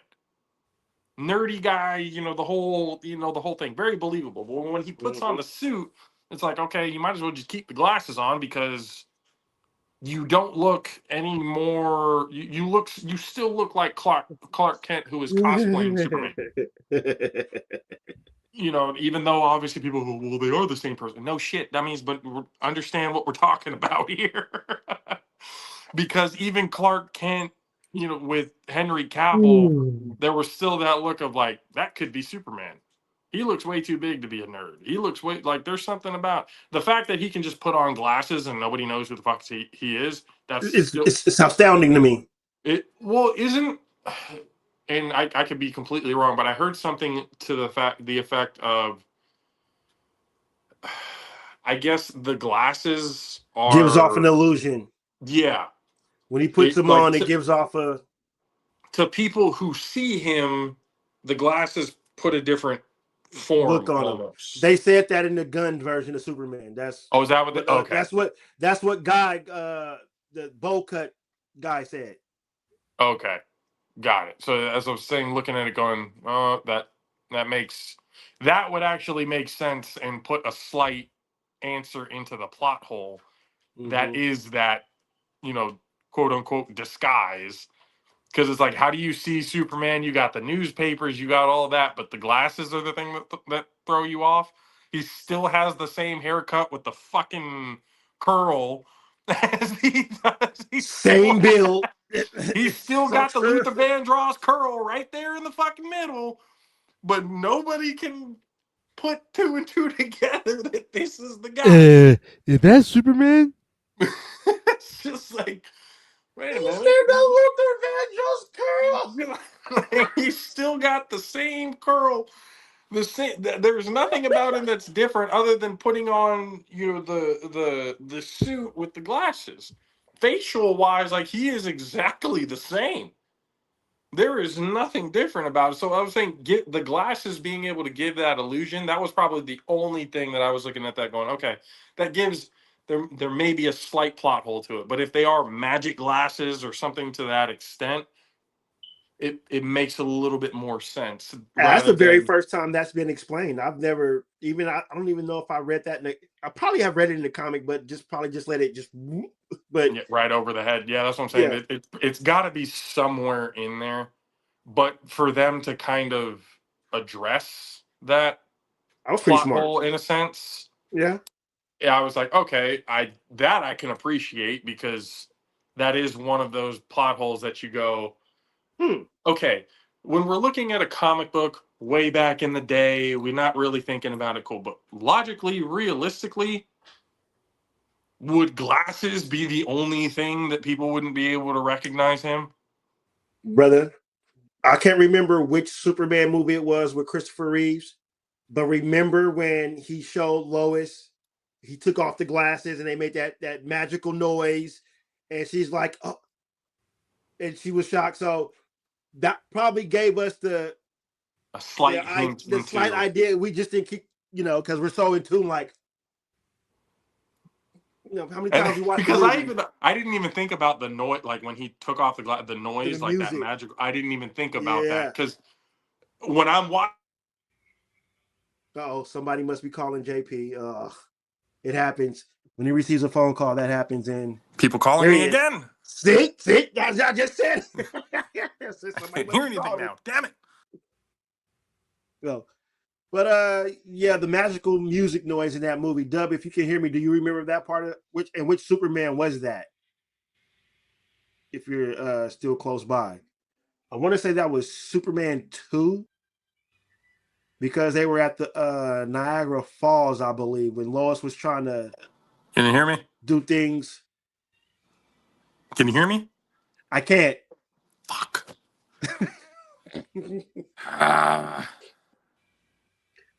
But I do believe that was Superman 2, where he used his heat vision to knock a log in to get Lois, and he played the nerd role continuously. But yeah, so I guess they did kind of give us a little hint that that's what the glasses were. But like I said, as a kid watching it, was just too excited to see what was going on. And damn, JP got kicked out of his own show. Can't hear you, Dub. Hear me? Yeah. You can't hear me. Neither one of you. Maybe I need to back out. Maybe it's me that needs to back out since you. Can any of y'all hear me? I can hear you. Yes. Neither one of you guys. Okay, Dub can hear me. Mizzle can't hear me. Let me back out. I'll back out. Okay, yeah, it might be that case. We ran into this problem last time when we did the Jaffos, that he could hear me, I couldn't hear him, and then vice versa, and it just damn technology. Fuck! Now I can't hear you, Dub. Oh, good. What the hell? Son of a bit. I think everybody's got to back out real quick and come back in just to try it again. It wouldn't be Jaffos TV without the technical difficulties in some way, shape, or form. Let's see if this works. I can hear you. I can hear you now. Okay, cool.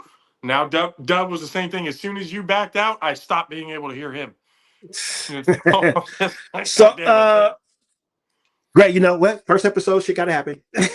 I mean, I had already said, I was like, it wouldn't be Jaffos TV without some sort of technical difficulties in the show. But back to the movie. I think like I said, that music when he took the glasses off and she had the astounding look in the face. I guess that was them letting us know like the glasses mean a whole lot. Like I never got it because because even then in the movie when that happened, I was like, really? That was your realization point? Like, come on now, seriously. Try to But find like, another way to insult my intelligence. Okay, come on. yeah, right. Get So it, it's just get one it. of those like I'm glad they kind of brought at least a little bit of an aspect of the glasses are some sort of like magical Kryptonian mask or whatever that hides the identity, Yeah, which yeah, makes sense. You can really leave it at that. I don't really need more of an explanation outside of that. I mean, it's still a little corny to be honest, but I mean, it's fiction. You know, yeah, it's it's a comic book. It's not something that I'm supposed to necessarily take literally. You know, not all of it is supposed to make sense, even though well, you some know people what? would love to be like, oh, with this person, this, you guys, in a lot of the, uh, when they'll switch up, like, the race of a character, Yeah, that makes me laugh more than anything because people are like, oh, well, it's because black is woke and no, this. that's not it. It's like, do you motherfuckers understand that these are fictional fucking characters? Like, they do not exist. I can understand if we're doing a nonfiction movie or story, like if it's supposed to be rooted in fact, then you can maybe get a little like, wait a minute, that's not what it, because this is supposed to be a true story. But when Yeah, you're dealing with comic books, fiction, fantasy, you can switch it. you can do whatever the fuck you want with it. And honestly, some of the stuff they are doing it right. A lot of it that they are is doing it, accurately and stuff like that. But then for them to change, the look of a character and everything like that, it's like, That's who cares? okay. It's a fictional character. As long as you stick it to the script of the story, I don't give a damn. They can be Yeah, pink. They can be fucking yeah. pink or blue. And I'm like, as long as the As story's long still as the right. story's good and it's still kind of going true to what the comics and the animated series and all that stuff have been doing, I don't give a shit what they look like. Yeah, As long as it's absolutely. good to me, I don't care. So that's why I'm kind of like, y'all are really getting mad over the worst things. It's like, because the movie was actually good, the show was actually good, and yet you're mad because of a pigmentation change. Like, that's that's all you're upset about. So that's what we're doing. It's like That's what we're the doing. movie Huh? automatically sucks just because the character is a different look. Like that. Come on now, let's be real. Let's be honest. Like, you guys getting mad over fictional characters like that is just kind of Stop it. beyond me at this point. Yeah. But Just stop it. yeah, seriously, who cares? It's really not that deep, everyone. Especially Marvel, especially when you know what fucking Stan Lee stood for. Y'all should really shut the hell up. Yeah. A lot of the characters were based off of one, African American human beings that walked this, but all the X-Men were based off of real, people of color, people that weren't white. Hmm. Go look at Stan Lee interviews. He'll tell you exactly who each character he is based off of. Not This is all of them true. are white, I can tell you that. So it's, I forget who he said. There was one character that was based off of Martin Luther King. One's based off of Malcolm X. Just different character. They have different roots in who they were supposed to be in a way based off of in the real world. Yeah. So like once you actually know where Stan Lee, especially where his mindset with a lot of these superheroes, all of this, oh, this is woke. Yeah, it's Stan Lee. It's been woke since the beginning. It's Right. been, aware of around, and people, this is more for an episode of Logical Senses, but the word woke is just to be aware. Wake up, to be awake and aware of your surroundings and things that have happened and will continue to happen. That's all that Facts. means. Now, it has been taken and turned into something completely out of what it actually means, but again, when you're looking at who Stan Lee was, if you're going by that definition, yeah, Stan Lee's been woke since the beginning, Long time. Long long time. time ago. Long time. So getting mad about it now is like, y'all aren't really fans. Y'all really don't know. What the hell. So it's just it's pretty crazy in that sense. But outside of that, again, Marvel, what they're doing, it's leading up to a lot of pretty interesting things. We'll see, especially in this new Spider-Man movie. Yeah. You know, who's going to end up coming out now, if it's either Miles or Black Cat or Daredevil or whoever it is. I mean, Yes. regardless, we're probably going to be excited for, Whoever. whoever comes out. Yeah. But for the most part, it's just Marvel is just continuing to do big money things. DC, when it comes to their live action, needs to really, really. I think what they should do is they should stop making DC movies for like 2 or 3 years. Revamp. Wipe the slate clean. Mm-hmm. 2 3 years of no you want to continue like the animation stories and all that thing. Yeah, go ahead and do that. Keep doing it, because that's where most of your money is coming from, DC, believe it or not. It's not coming from your live action movies, I can guarantee you that. So keep doing that, but 2 3 years without any live action movies for DC to really kind of wipe the slate clean. And especially with the attention aspect of people nowadays, shit, like I remember have you seen the movie Basketball? Like once. I thought that movie was hilarious, but there was a line in there where he said, "People nowadays, their attention spans are split by the nanosecond," and dude's just looking up into the tree at a bird. That's kind of where we are. Perfect You go example. 2 3 years of not having it, people will kind of not forget, but out of sight, out of mind for sure. Yeah. And then when you finally come back with all right, now we're starting the timeline. Mm-hmm. We're not going to do from the very, very beginning. We can start, either year 1, year 2, wherever they want to start at that, within the first 5 years of each character for sure. Yeah. And then build it 5-10 years into your first Justice League. And then another 10 years until your next Justice League, rendition. You can take the template and the model of Marvel, but still make it your own. And do what, again, like we've said, what DC is supposed to be: dark, gritty, reality based. That's what it's supposed to be. And doesn't DC stands for Dark Comics? Does it? I believe it stands for Dark. I could be wrong. I'll look it up right now. I might need to check that, because if it's literal, then yeah. If DC means Dark Comics, then yeah, that's where you should be going. So that's how everything should be. Every Batman movie needs to be almost a psychological thriller. So it's Detective Comics. Detective Comics, gotcha. Well, even then, detective work is dark. Detective work nitty-gritty, right?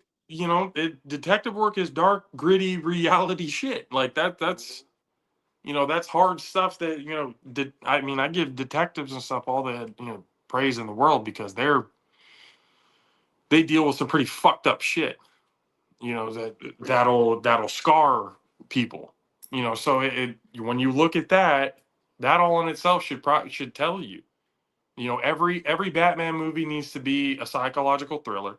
Every Superman movie, the Superman movies is where you can kind of get a little bit more light. Yeah. But in the reality of it, it's still got that dark tone to it. Mm-hmm. Mm-hmm. Pretty much all of the every superhero's origin comes from something dark. Something fucked up happened to them for them to get to where they are. Something fucked up happened to Cyborg. His dad was, basically experimenting on his son. Flash, same thing. Experiment gone wrong. Superman, his entire world is fucking gone. Blew up. Batman saw his parents die right in front of him. There's, Wonder Woman, same thing. She's the Amazonians and everybody dying around her and all of that. There's a lot of death in the origin story.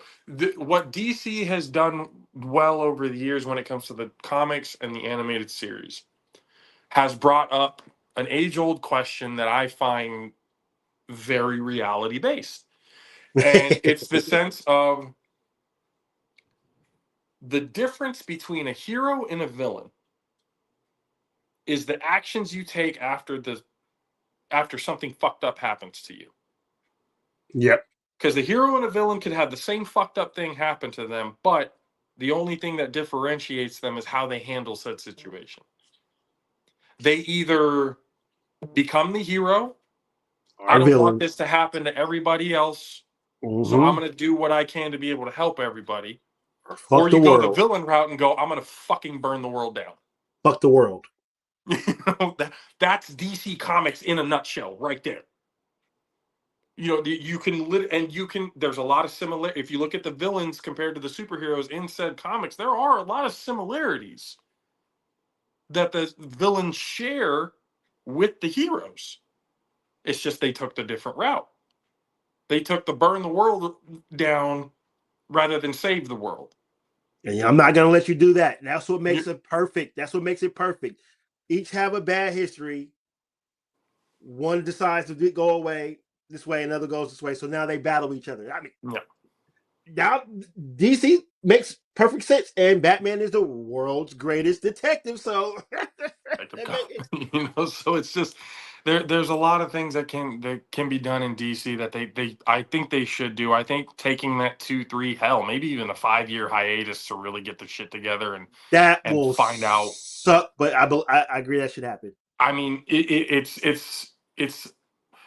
for lack of a better term, a necessary evil type of thing. You keep with like I said, you keep with the animations because those have been doing well. I don't think the animations have really dropped off at all. Correct. So to really kind of get the game plan down, do your vision board, whatever it is, you may need to take 2, 3, 4, 5 years to really kind of, come out with that, press conference, go, okay, we're DC. We want to apologize to the fans for the absolute turds we've been giving you. We are going to head back to the drawing board. We'll see y'all in a few years. Give us some time to really kind of get the focus and theme down to what we want to do in the plan for how we want to show it to you guys so that we don't continue to give you these turds. It's you can find light in dark places and stuff like that for sure. Like a lot of these really shitty movies that have come out, there are some good aspects to it, but polish a turd, it's still a turd. So you got to be able to. I come out and be like, hey, we apologize. We're gonna make this better for you. We're not gonna have 3 different separate timelines and separate universes, and that they're telling. It's all gonna be in the same world, in the same timeline, the same thing. And we're going to make sure, like I said, go back to the drawing board and make sure that you guys get the best quality DC product that you deserve. And then leave it at that. Or just put the damn company in somebody's hands that fucking cares. Exactly. Put it like, and don't do it like my favorite anime, that Dragon Ball movie where it sucked to all high heavens. Oh my god. That's you talk about dropping the ball. That's a whole nother show on how bad that movie was. Well, we'll save it for that one. But talk about dropping the ball. And the guy admit he wasn't even a Dragon Ball fan. Yeah, like you can't do that. You need to find a director, producer, whatever. You need to find people. And what they should have done is they should have. Okay. Whole other episode. This is going to turn into a whole another hour. We gave you guys a whole lot today. We got to leave at least a little good taste for somebody for the next one and everything else. So, I mean, we've gone 2 hours here. Got a good talk about Marvel and DC. Comparatives and clashes and how things can get better and all that. So it's a good 2 hours of talking about that, and we can definitely save it for the next one. But I'm excited for even more conversations because again, the nerd aspect in our heads are constantly turning. Me, Mizzle, Dub, that we're always talking outside of my this brain never shuts out about different things and all that. So it's It's going to be another fun show added. Go to JaposTV.com. There are 2 shirts already available in the merch shop for the Digital Nerd Alliance. So be able to go and cop those. The website has been revamped a bit. I still got a little bit of work to do on the website, but it's definitely been revamped. There's some new aspects and stuff to it. So go JaposTV.com, get the merch, support the channel, be able to subscribe, like, be a friend, tell a friend, like we have always said. And let's get to that 500 mark so we can be able to monetize and really get some things going with the channel. We appreciate everybody for hanging out with us on this lovely Tuesday morning. And we will see you guys again next time. For myself, JP, for Mizzle, Black Goku, for the encyclopedia, Dub Alvarez, for making an appearance on it.